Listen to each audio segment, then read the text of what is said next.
हम लोग CIB ABM के बी मॉड्यूल को पकड़ करके सैम्पलिंग वाला टॉपिक करा रहे थे। 3 क्लासेस उसमें हो चुकी हैं, ये हमारी 4th क्लास।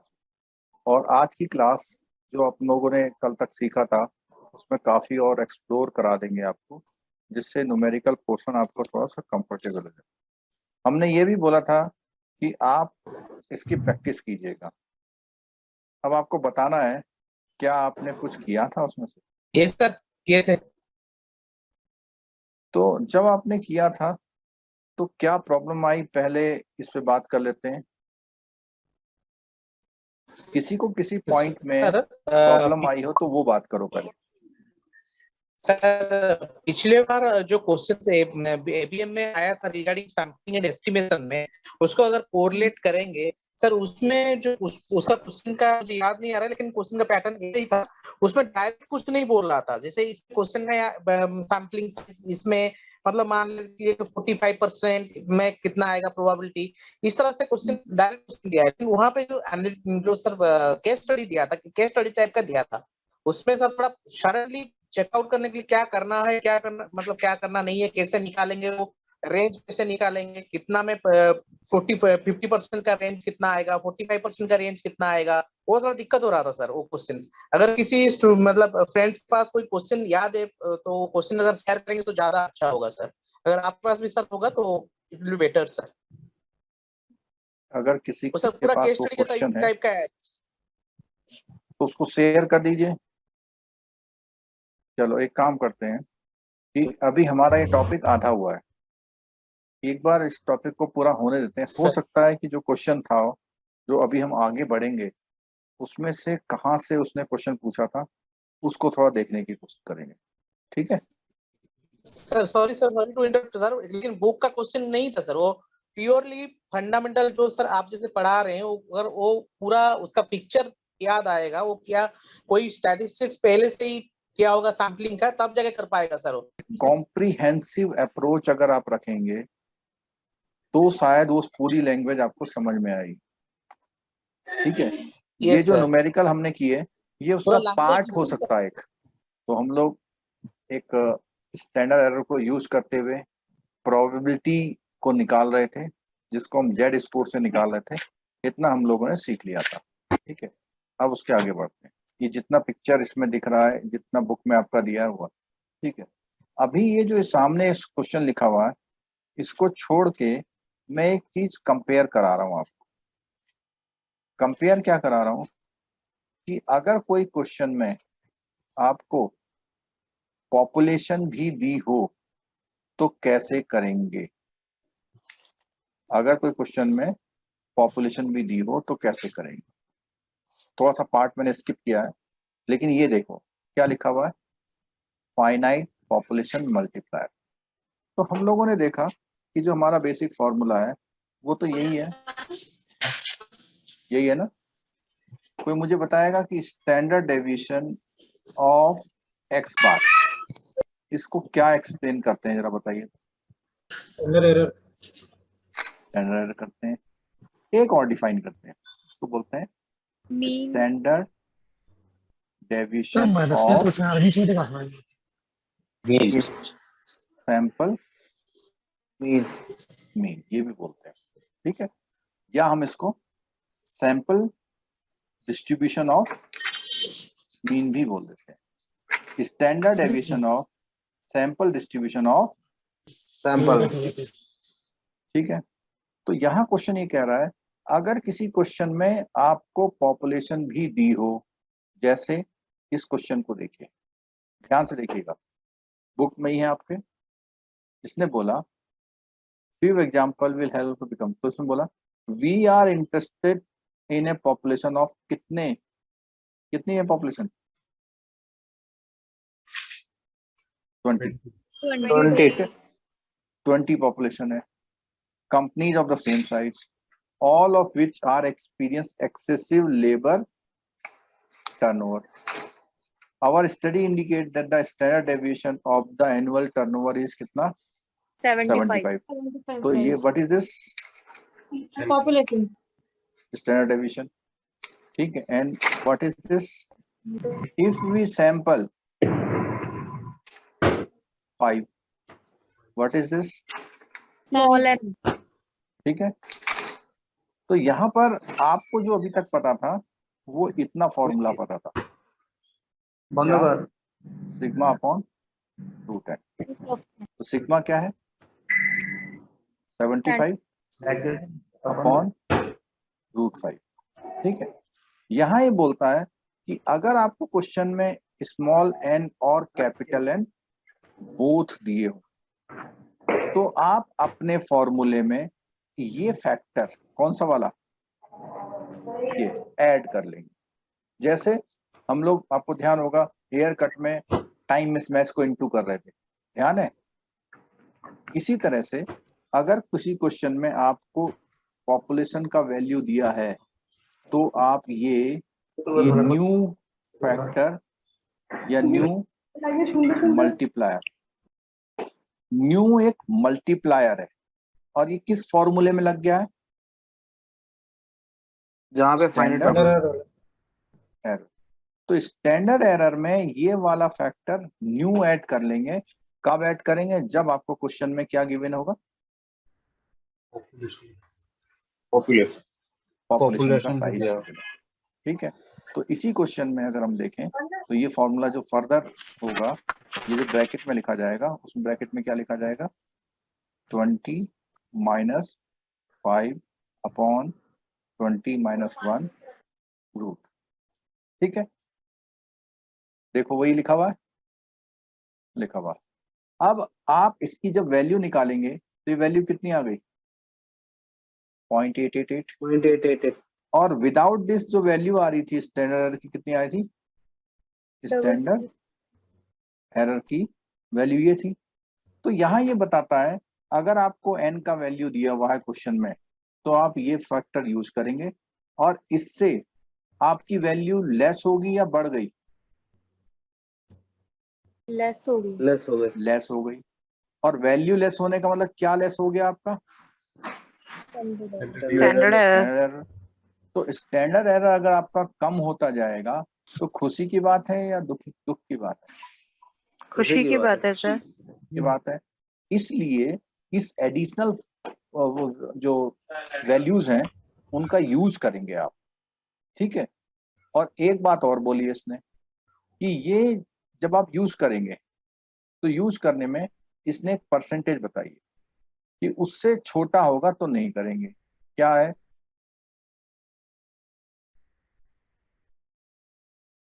अगर ये रेशियो उससे छोटा होगा तो नहीं यूज करेंगे. ये है.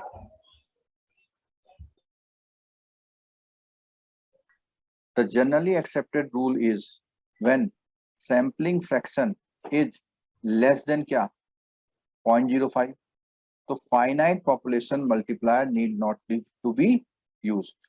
ठीक है, इस क्वेश्चन में हमारा जो वैल्यू ले रहे थे हम कितनी ले रहे थे? 5 आउट ऑफ 20. तो कितना वैल्यू हो गया?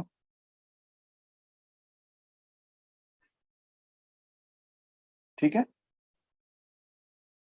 कोई डाउट? सर एक चीज पूछनी थी कि सर जैसे साइंटिफिक कैलकुलेटर अगर अभी रहता है तो सर वो अंडर रूट इजीली हो जाता है. बाकी सर ये कैलकुलेशन में सर थोड़ा दिक्कत नहीं देगा सर? नहीं, ये कैलकुलेटर मेरे पास है. हाँ यही वाला. ये वाला यूज करिए. सर इसमें अब अंडर वैसे रूट तो का ये तो है कहते नहीं हैं ना? नहीं है अंडर रूट. ये अंडर रूट है इसमें? हाँ है. अच्छा अच्छा अच्छा, नहीं दिखा सर, हट गया. ठीक है सर, मैं देख लूंगी उसमें. मेरे पास नॉर्मल वाला नहीं है सर, साइंटिफिक वाला है ना इसलिए. नहीं, साइंटिफिक तो नहीं ले आना है, प्रोग्रामेबल मना किया हुआ उसने. अच्छा अच्छा, जो प्रोग्रामेबल है वो मना किया हुआ है. ठीक है, ठीक है. प्रोग्रामेबल नहीं होना चाहिए. चलो ठीक है, चलो इधर देखिए. रिपीट तो ये करना. वैल्यू हमारी इस क्वेश्चन में कितनी आई? 0.25. इससे ग्रेटर है या स्मॉलर है? ग्रेटर है तो लेंगे. ठीक है, अगर आपसे बोला जाए आउट ऑफ 20 आप केवल 2 सैंपल लीजिए, ठीक है, तो क्या बन जाएगा 2/20 पॉइंट, तो कितना आएगा वैल्यू, 1। वो भी ठीक है। ठीक है, अब आप आउट ऑफ 21 लीजिए, तो क्या आएगा 0.05। तो भी ले लीजिए, ठीक है, लेकिन आउट ऑफ 1000 आप 10 ले लीजिए, तो कितना आएगा 0.001। बोलिए। 0.001 है। 0.01 नहीं 10 है, ठीक है 0.01। 0.01, तो आपको इस वाले केस में क्या करना है, अवॉइड करना है, छोड़ देना। तो आपको नहीं वो लेंगे। ब्रैकेट वाला नहीं लेना, ठीक है, बात समझ आ गई। Yes sir. ठीक है, तो फाइनाइट पॉपुलेशन के बारे में इतना ही था कि अगर किसी क्वेश्चन में आपको किसका वैल्यू दिया हो, एन का भी और स्मॉल एन का भी, स्मॉल एन। तो आप इस वाले फैक्टर को निकालेंगे, जो भी वैल्यू आएगी उस वैल्यू को आपकी स्टैंडर्ड एरर में मल्टीप्लाई करेंगे, और वो स्टैंडर्ड एरर हमेशा क्या होनी चाहिए आपकी, कम। 0.05 से ज्यादा। हाँ, मीन्स ये सर जो फैक्टर है, अगर मल्टीप्लायर है, दोनों एन इसकी दिया हो वैल्यूज तो सर पहले ऑलवेज चेक करेंगे क्या सर? हाँ लेस देन कितनी होनी चाहिए, लेस देन 1 है, क्या कह रहे हैं? जो क्वेश्चन जो था ये फाइनाइट वाला, हाँ और क्वेश्चन को थोड़ा दिखा दो। हाँ, क्वेश्चन अभी दिखाता, 1 मिनट और देख लीजिए, इस क्वेश्चन को देखते हैं। इसने कितने सैंपल लिए, 20 आउट ऑफ 1000, यही कितनी वैल्यू आती है 0.002।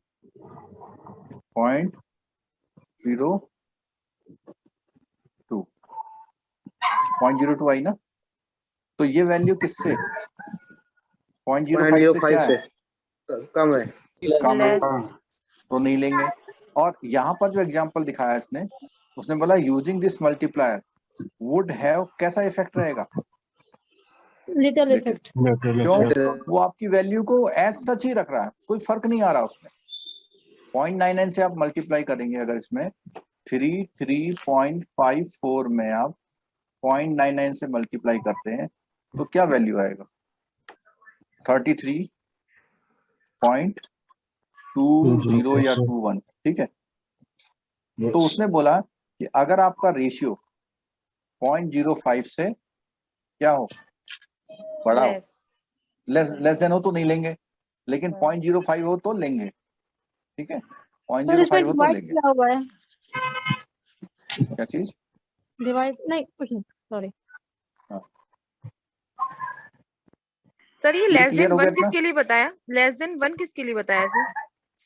लेस देन 1, हाँ आपने अभी यहाँ ऊपर लिखा था ना लेस देन 1। ना वो लेस देन 1 तो वो मैंने एग्जांपल 20 ये था, ये अच्छा क्लोज टू 1। कि एक से कम का सैंपल वो हो नहीं सकता, अच्छा अच्छा, ठीक ठीक। ठीक है, तो ये बात समझ में आ गई। हाँ। चलो और आगे देखते हैं। सर आपसे एक रिक्वेस्ट थी, अगर सर कोई बोलिए। टॉपिक खत्म हो जाता है तो सर प्लीज उसके क्वेश्चन आंसर करा दीजिए करिए सर, जिससे कि कॉन्फिडेंस आएगा सर। कॉन्फिडेंस आने के लिए, अब मेरे साथ एक छोटी सी समस्या है, बताऊं क्या है, कि क्वेश्चन आंसर मेरे पास एज सच रेडिली अवेलेबल नहीं है। हाँ, इस टॉपिक में अवेलेबल है, इसके करा दो, ठीक है। ये जो बी मॉड्यूल है ना, और बी मॉड्यूल के जो बुक के आंसर है, उसका हमने सॉल्यूशन भी आपको कोर्स में प्रोवाइड किया है, जो ओपनली अवेलेबल नहीं हो अवेलेबल है। Time value of money. Time उसमें वैल्यू ऑफ मनी, ये टॉपिक 2 टॉपिक मैडम कराती है। उसमें सब अवेलेबल है क्वेश्चन आंसर आपके पास? नहीं, बी मॉड्यूल आंसर में नहीं है। टाइम वैल्यू मनी और बॉन्ड इन्वेस्टमेंट को छोड़ के अवेलेबल है। सर क्योंकि बॉन्ड यूनिवर्स में बहुत ज्यादा पूछते एग्जाम में। हाँ 5 से 10 क्वेश्चन आते हैं उसमें, यस। और वो एबीएम में भी आते हैं, बीएफएम में भी आते हैं, और रिस्क मैनेजमेंट में आते हैं। रिटेल में हाँ रिस्क रिस्क मैनेजमेंट में भी आ सकते हैं, यस रिस्क सर। मैनेजमेंट में भी आ सकते हैं। सर सिलेबस बहुत हो गया है, लेकिन कॉन्फिडेंस सर बिल्कुल भी नहीं आ रहा है सर। अब मैं Depression- आपको अभी इस समय बोलना नहीं चाह रहा, लेकिन मैं आपको कह रहा हूँ कि तूर सर का जो केस स्टडी वाला है, कम से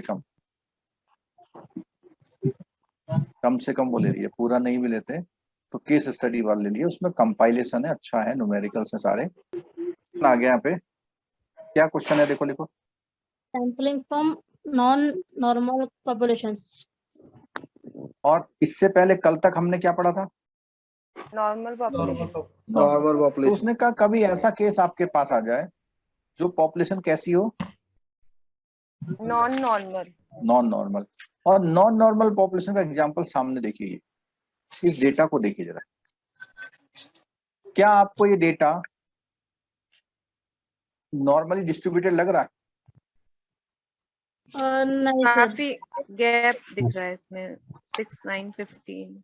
लास्ट का बहुत बड़ा है काफी सर। गैप है, देखो यहाँ पर ना, ये भी 3 है, ये भी 3 है, उसके बाद 6 हो गए, 6 के बाद 9 हो गए, और 9 के बाद 15 हो गए। तो ये ग्राफ आपका कुछ इस तरह से आ गया है, ये लेफ्ट स्क्यूड। हाँ लेफ्ट स्क्यूड आ गया। तो ये जो ग्राफ है हमारा, ये हमारा इस तरह से नहीं आया।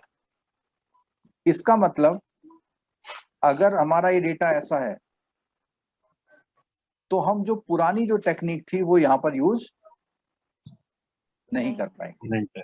इसलिए टॉपिक में इसको जोड़ा गया है कि जब सैंपल कैसा हो आपका नॉन नॉर्मल, उसने कहा how does the sampling distribution of mean behave the population from which the sample are drawn is not normal. ठीक है, कंसीडर द डाटा टेबल दिया हुआ इसमें, the population is too small to be approximated by norm, means इतनी small है कि वो graph आ ही नहीं रहा, ये जो ग्राफ है ये नॉर्मल आ ही नहीं रहा। ठीक है, और केवल 5 डेटा है। तो उसने बोला let us take the example and compute the mean of the sampling distribution we have done. तो यहाँ पर उसने क्या करा, सबसे पहले सैंपल निकाल। सैंपल का साइज क्या रखा उसने, देखिए जरा,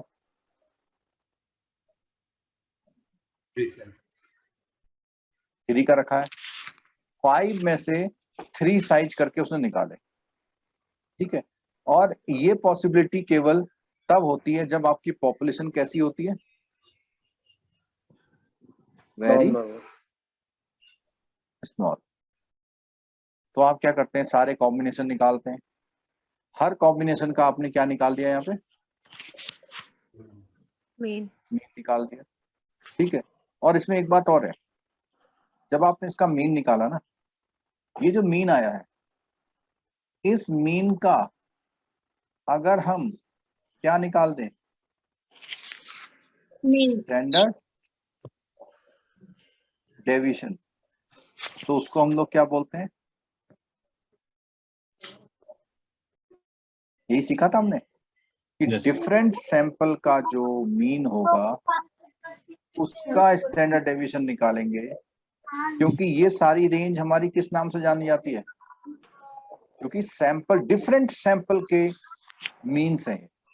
ठीक है, तो यहां पर ये बता रहा है कि अगर हम इसका दोबारा से निकालते हैं तो मीन कितना आ रहा है 7.2, और इन 5 का निकालते हैं तो कितना आ रहा है 7.2। तो हमने सीखा था कि अगर इसके सारे सैंपलों का मीन निकालेंगे तो वो भी मीन किसके इक्वल आएगा, सैंपल के। पढ़ा था ना शुरू में। ठीक है, अब यहाँ पे देखो, यहाँ पे which shows the population distribution of tire lives for 5 motorcycle owners, a distribution that is anything between a normal in shape.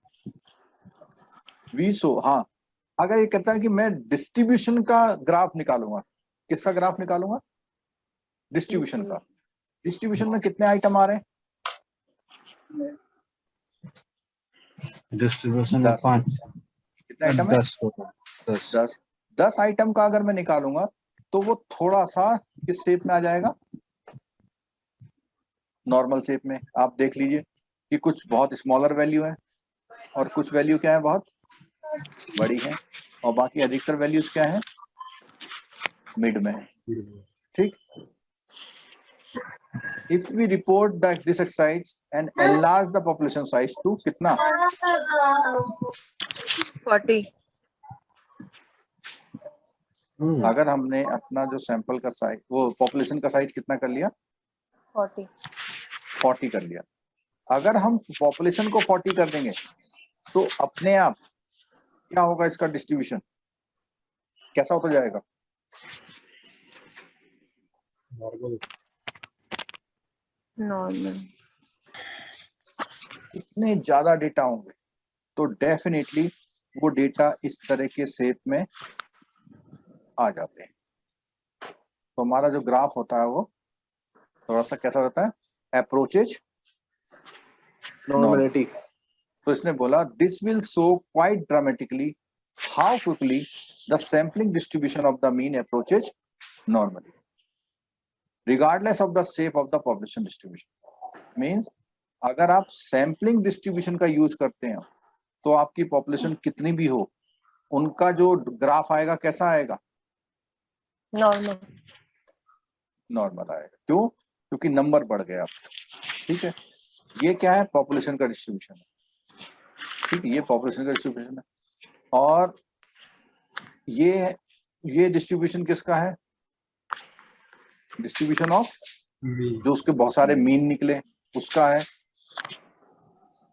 यहाँ पर इस वाली चीज में यही कहना हुआ कि जब आप किसी भी सैम्पलिंग डिस्ट्रीब्यूशन से ग्राफ प्लॉट करेंगे तो वो नॉर्मल आएगा, चाहे आपकी पॉपुलेशन कैसी हो, एबनॉर्मल। ठीक। चलो एक इंपॉर्टेंट क्वेश्चन थ्योरी का मैं यहाँ पे लिख देता हूँ, ये बहुत important question. Central limit theorem, इस नाम का कोई भी वर्ड वहां पर आ सकता है। और इसी में जो कल हमने एक वो इक्वेशन बताई थी, क्या थी, कार्ल पियर्सन की। is equal to 2 हाँ। mean plus 1 mode. 3 is equal to 2 + 1, ये थी मोड, Mean. मीडियन। और कई बार पता है वहां पे एग्जाम में ऐसे आता है, 2 mean is equal to mode -3 median. तो आपको लगेगा अरे उस फॉर्मूले में तो माइनस था ही नहीं। ध्यान रखना, वो 3 फॉर्मूले ऐसी बना के देगा, पूछेगा कौन सा है, तो ये वाला है। ठीक है। ठीक सर मोड माइनस मीडियन नहीं हो सकता सर? क्या मोड -3 मीडियन नहीं हो सकता? क्यों नहीं हो सकता? अच्छा हाँ, यहाँ पे ये होगा। आप सही है।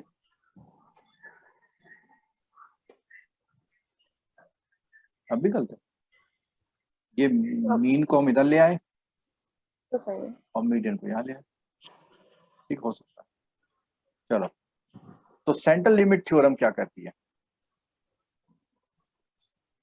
This example is the above table, the probability distribution in the above graph tell us many things. First, the mean of the sampling distribution of the mean will equal to the population. Means ये हमने कई बार line पढ़ ली, sampling distribution का mean कितना होता है, x bar, will be to equal to the किसके मीन? Population mean, regardless of sample size, even the population is not normal. तो उसने बोला कि चाहे आपकी पॉपुलेशन नॉट नॉर्मल है तब भी आपके सैंपल का डिस्ट्रीब्यूशन का मीन नॉर्मल आएगा। As the sample size increase, ये भी इंपॉर्टेंट लाइन है, as the sample size increases sampling distribution of the mean will approach normality regardless of the shape of the population. This relationship between the shape of the population distribution and the shape of the sampling distribution of mean is called central limit theorem means वो कहते हैं कि जो आपका population का distribution है उसका relation, उसके शेप का रिलेशन सैम्पलिंग डिस्ट्रीब्यूशन के मीन के शेप के रिलेशन से को ही हम सेंट्रल लिमिट थ्योरम कहते हैं. The central limit theorem is perhaps the most important theorem in all statistical inference. It assures that the sampling distribution of the mean approaches normal as the sample size increases. Actually, sample does not have to be very large for sampling distribution of the mean to approach normal. तो इसने बोला जो sample है वो बहुत बड़ा नहीं होना चाहिए. किस चीज के लिए? इस लाइन को समझिएगा. अभी तक क्या कर रहे थे वो? आउट ऑफ 5 कितने उठा रहे थे? 3. तो उससे हमारे कितने बन जा रहे थे? 10 बन जा रहे थे. अगर मेरा यही सैंपल 40 होता और उस 40 में से मैं केवल कितने उठा रहा होता? 5. मीन्स आउट ऑफ 40 मैं कितने उठाता? मान लिया 5. तो मेरा ये बन जाता इतना. इसका मतलब क्या होता पता है आपको? बहुत बड़ी अमाउंट. 40 फैक्टोरियल, हाँ 5 और 35. ठीक, तो नंबर आपका थोड़ा बढ़ जाता. कैसे बढ़ते? 35 तक तो कैंसिल हो जाता. 40, 39, 38, 37 और 36 कौन? 5, 4, 3, 2, 1. तो कुछ कैंसिल करते तो वो हजारों में आ जाता है. तो वो कह रहा है कि actually sample does not have to be बहुत बड़ा नहीं होना चाहिए. किस चीज के लिए? सैम्पलिंग डिस्ट्रीब्यूशन टेक्निक के लिए. सैम्पलिंग डिस्ट्रीब्यूशन टेक्निक तभी काम करती है जब आपका सैंपल साइज कैसा होता है? छोटा. 3 मतलब आपका कम पॉपुलेशन में से कम ले रखा आप.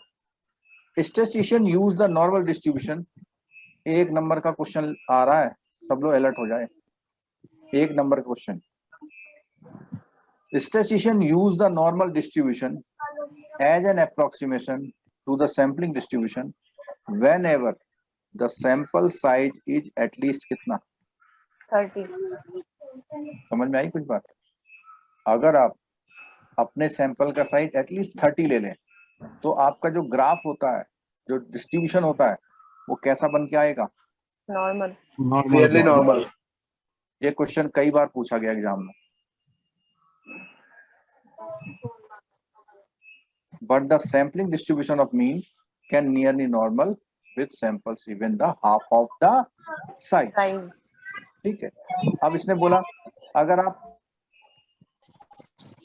सैम्पलिंग डिस्ट्रीब्यूशन मीन को करते हैं तो हाफ ऑफ द साइज का सैंपल है. मीन्स आपने 20 में से कितने लोग ले लिए? 10. तो अगर आप 20 में से 10 लेंगे तो भी आपका ग्राफ कैसा आ जाएगा? नॉर्मल. और अगर आप 1000 में से केवल कितने ले लेंगे? 30. तो भी आ जाएगा. समझे? कोई डाउट?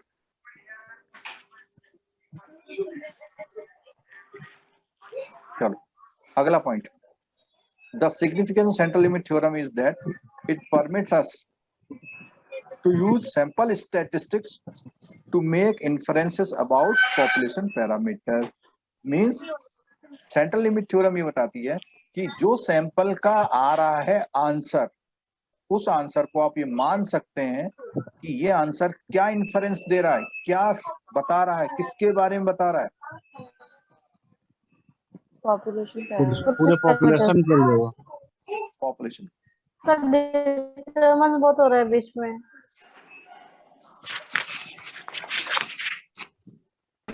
नवनीत सरकार जी है सर. सर एक डाउट है सर. जो सैंपल साइज जो 30 लेना है, अभी ये कुछ मतलब ऐसे स्पेसिफाई होता है कि इतना पॉपुलेशन है तो 30 ही लेंगे. मतलब ये तो अभी स्टैंडर्ड साइज हो गया कि 30 लेना है कि जो नॉर्मल है. नहीं. वो ये नहीं कह रहा 30 लेना है, वो कह रहा है एटलीस्ट 30 बोल रहा है। अच्छा, वरना मैक्सिमम आप 1000 है तो आपको ज्यादा अच्छा रिजल्ट चाहिए, आपके पास मैन पावर है, तो 1000 में से 100 लोगों से पूछ लो और अच्छा रिजल्ट आएगा। अच्छा, लेकिन आप 30 से कम मत पूछना, ये ठीक। कह रहा है। ठीक है, चलो ये भी हो गया। और मुझे लगता है कि इस टॉपिक में हम लोगों ने कवर कर लिया जो भी करना था। चलो अभी हमारे पास समय है, तो हम जो क्या करेंगे इसके न्यूमेरिकल पे आते हैं। सर कॉन्फिडेंस इंटरवल रह गया ना? कॉन्फिडेंस इंटरवल इसमें है?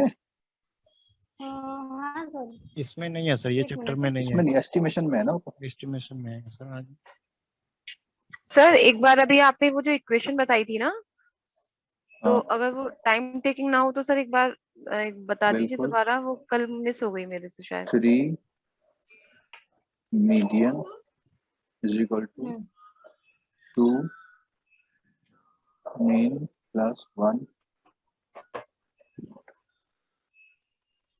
ठीक है, ठीक है सर, ये इतने ही मल्टीपल फिक्स रहेंगे और ये जो वैल्यूज दे रखी होंगी बस वो पुट करके निकालना है, ऐसा है? हाँ कई बार ऐसा एक दो बार कैसा क्वेश्चन आया, इसी इक्वेशन को उसने मैनिपुलेट करके 3 बार लिखा, लेकिन थोड़ी एरर कर दी प्लस माइनस की, अच्छा या अच्छा नंबर इधर उधर कर दिए। अच्छा, मतलब सिर्फ इक्वेशन ही पूछता है, इससे रिलेटेड न्यूमेरिकल वगैरह कुछ नहीं है? न्यूमेरिकल भी पूछ सकता हूँ, अच्छा अच्छा और न्यूमेरिकल भी पूछ सकता है। अच्छा, तो ठीक ये है, सेंट्रल लिमिट थ्योरम कहलाती है, ये यही वाली हाँ इक्वेशन है क्या सर? हाँ, इसी को कॉल्स पियर्सन की थ्योरम बोलते कॉल्स पियर्सन की, ठीक है। हैं। ठीक है, ठीक है और सर। ये कब यूज होती है? कब? नहीं पता। बोलो आप लोग, कोई और बोलो कब यूज होती है?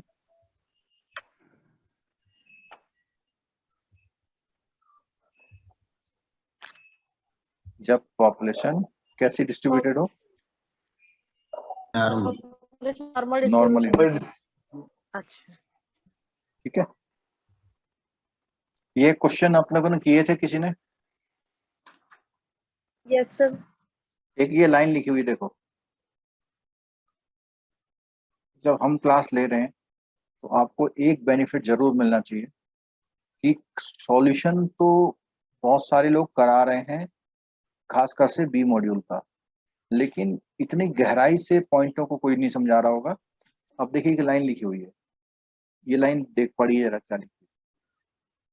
The sample size of 50 is large enough to use the central limit theorem. Theorem. तो अगर 50 का सैंपल है तो आप ये सारा सॉल्यूशन उस तरह कर पाएंगे जितना हमने कल तक बताया है। ठीक, ये 30 to 50 का बता रहे क्या सर? ये नहीं सर, मतलब क्या हुआ, लार्ज इनफ मैक्सिमम 50 बोल रहे हैं। नहीं 30 है ना। उसने बोला एटलीस्ट एटलीस्ट कितना 30। चाहिए, 30 चाहिए, 30 और ये है और यहाँ कितना? पे बोला 50 लार्ज इनफ। 50 है। नहीं, यहाँ पे 50 ले रहे हैं, तो 50 मतलब 30 से तो बड़ा ही है ना। 30 to 50 ले हाँ, सकते हैं, ठीक ऐसा है। कहना है क्या? 30 से ऊपर कितना भी ले सकते हैं आप।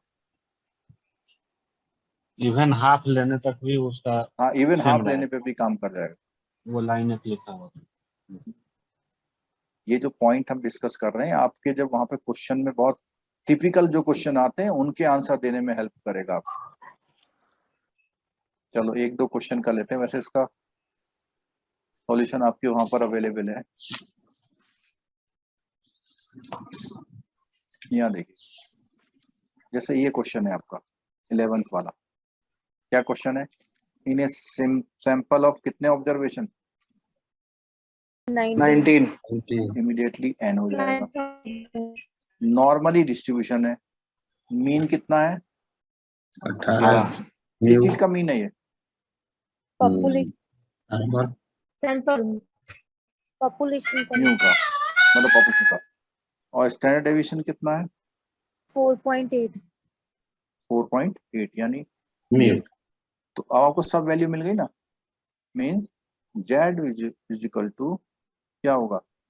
1/√2 1 upon 4.8 अपॉन √9 ब्रैकेट। यहाँ पर क्या वैल्यू बोलता है? 16 और 20. 20। तो आप क्या करेंगे? 16 माइनस 18 और 20 माइनस 18। कितनी वैल्यू आएंगी इसमें?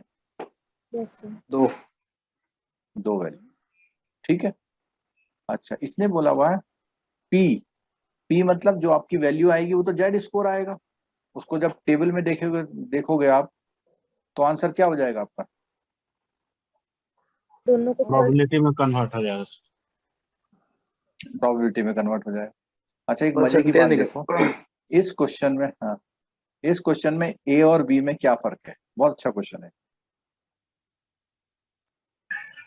ए ऑप्शन और बी ऑप्शन में क्या फर्क है? सर उस पॉइंट को भी उसमें इंक्लूड किया हुआ तो है, सैंपल उसमें हाँ, पहले वाले में एक्सक्लूड किया हुआ है। सैंपल का फर्क है। चलो देखो जरा, पहला वाला फिगर बना रहा हूं। उसने कहा जो एक्स बार का वैल्यू है वो ग्रेटर देन, इधर है 20, मीन कितना दिया हुआ क्वेश्चन में? 18। तो यहाँ पर उसने बोला हुआ है 16 वाला, और यहाँ पे क्या बोला हुआ है? 20 वाला, 20। और यहाँ पर क्या है? 18। 18। तो उसने बोला कि इससे इधर को चलना है और इससे इधर को।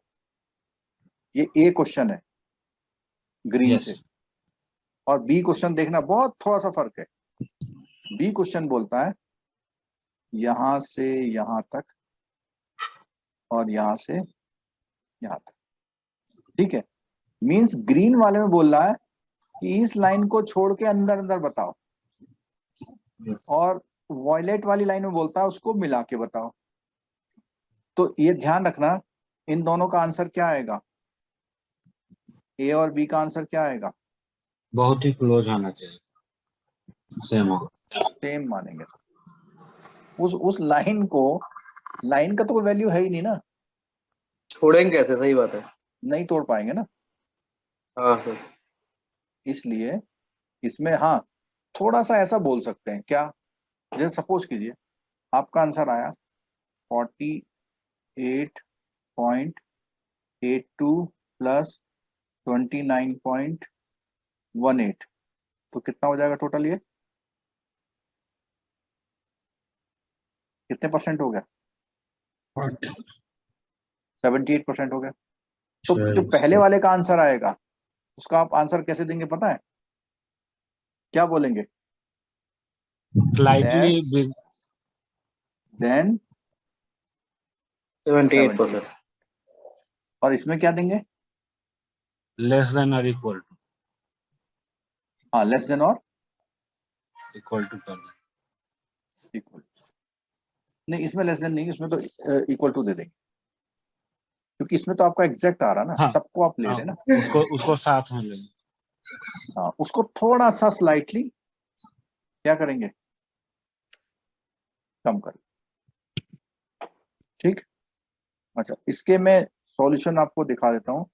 अगर आप इंटरेस्ट ले पाए इतनी देर तक, 3-4 दिन हमारा इसका क्लास चला, तो आपसे रिक्वेस्ट है कि आप उसको जरूर करें, नहीं तो फिर क्या करेंगे? गायब हो जाएगा। आप अपने एबीएम के कोर्स में जाइएगा। एबीएम के कोर्स में सबसे ऊपर एक फाइल मिलेगी, उसमें लिखा हुआ है important numerical of B module. ठीक है, उसको आप देख करके समझ जाएंगे कि ये न्यूमेरिकल उसमें कैसे कैसे दिए हैं। लेकिन मजा उसी को आएगा जो क्वेश्चनों को सॉल्व करेगा, नहीं तो सबके लिए एक से है। इसके क्वेश्चन एक आध और देख लेते हैं। जरा एक 13 वाला क्वेश्चन देख लीजिए सब लोग, 13 नंबर वाला, जो आप लोग पूछ रहे थे ना कि वहां कैसा आया था। तो यहाँ पे देखिए, इसने खुद बोल दिया है कि प्रोबेबिलिटी कितनी रहेगी? 2.95. इसने खुद बोला है। 0.95। ठीक है, और इसने बोला हुआ है नॉर्मल डिस्ट्रीब्यूशन विद मीन कितना है? 375। तो 375 किस चीज की वैल्यू है? मीन मीन है सर। म्यू ये वैल्यू है, ठीक है। स्टैंडर्ड डेविएशन कितना है? 48। 48 48। सैंपल कहता है कितना रहना चाहिए, मतलब 370 से 380। 380 के बीच। तो इसका मतलब एक बार तो आप कितना यूज करेंगे 370, और दूसरी बार क्या यूज करेंगे 380, ठीक है।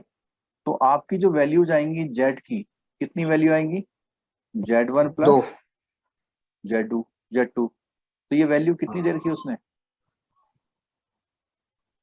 0.95 0.95 उसने पहले से दे दी है, ठीक है। आपसे क्या पूछा है, अपॉन में क्या नहीं अवेलेबल आपके पास, जेड से इसको कन्वर्ट करना हो। रूट एन अवेलेबल नहीं है। तो जो रूट एन है, रूट एन को निकालने का ये इक्वेशन है और इसको सॉल्व करना है, ठीक। अब मैं आपको दिखाता हूं थ्योरेटिकली ये कैसे सॉल्व होगा। इतना समझे या नहीं समझे पहले आप बताओ, अगर इतना नहीं समझे तो आगे सॉल्यूशन तो नहीं होगा बिल्कुल। जितना मैंने बताया उसमें कोई डाउट है? नहीं सर। अब सॉल्यूशन दिखाता हूं मैं आपको। ये सीट है जो मैंने बताया आपके एग्जाम पेपर में, उसमें मोबाइल ऐप में है। इसमें सारे उन क्वेश्चंस के सॉल्यूशन दिए हुए हैं जो हम लोग यहाँ पर कर रहे हैं, ठीक है। तो अभी ये क्वेश्चन नंबर क्या था हमारा, 30। उन्होंने दो वैल्यू कौन कौन सी दे रखी है, 370 और 380। एक वैल्यू तो ये दी हुई है गिवन, जिसको म्यू बोल रहे हैं, वो कितना है 375 और एक वैल्यू कितना है 370 370, दूसरा वैल्यू कितना है 380 ठीक है। और इसका जो पूरा टोटल दिया हुआ है कितने परसेंट है, 95 ठीक है। अच्छा, इधर का गैप भी 5 है, इधर का गैप भी 5 है। इट मींस ये दोनों साइड कितने परसेंट है, 0.4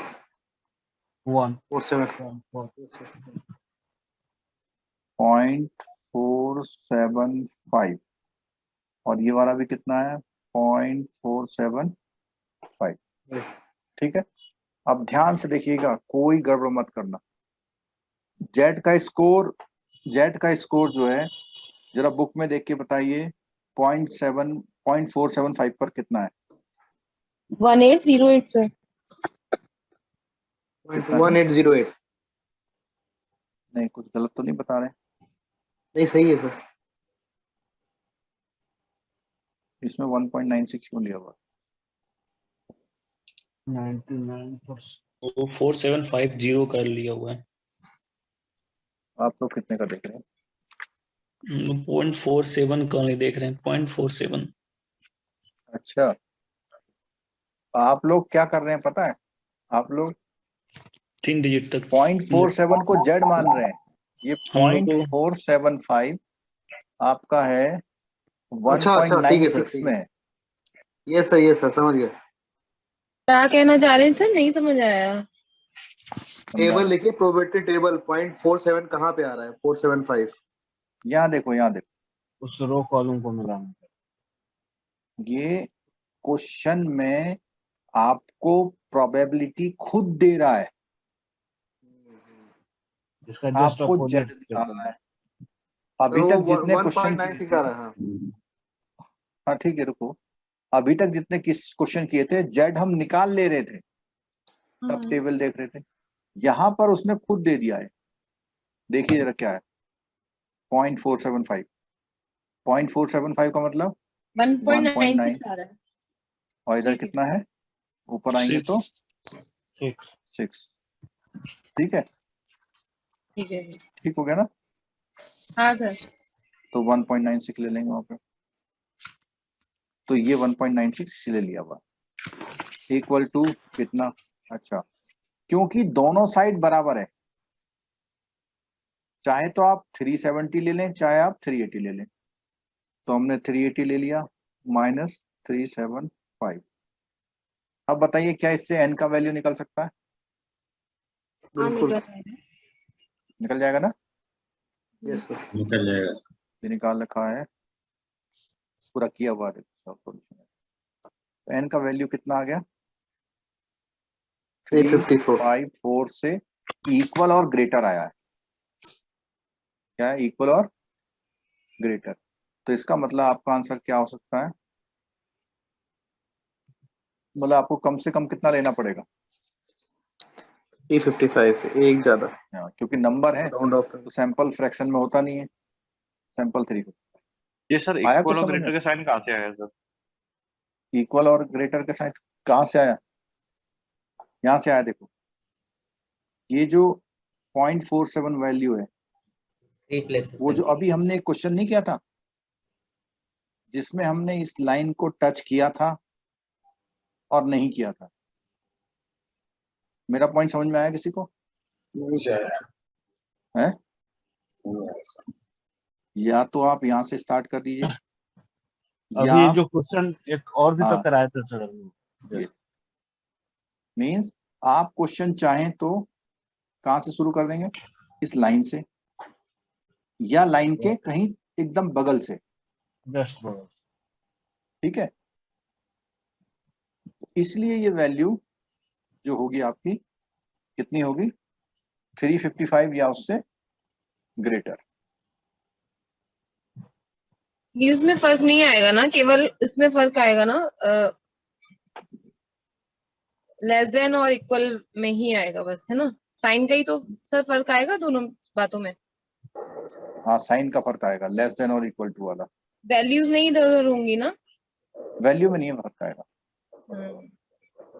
ठीक है, इसने पूछा है प्रोबेबिलिटी है that the sample means fall between the 370 और 380।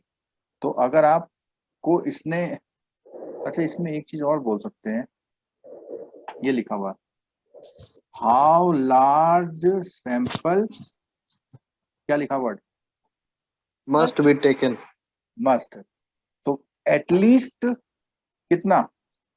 355 और इससे ग्रेटर। इसलिए ये बात आई है कि अगर आपको इतने में कितने परसेंट लोग लाने हैं?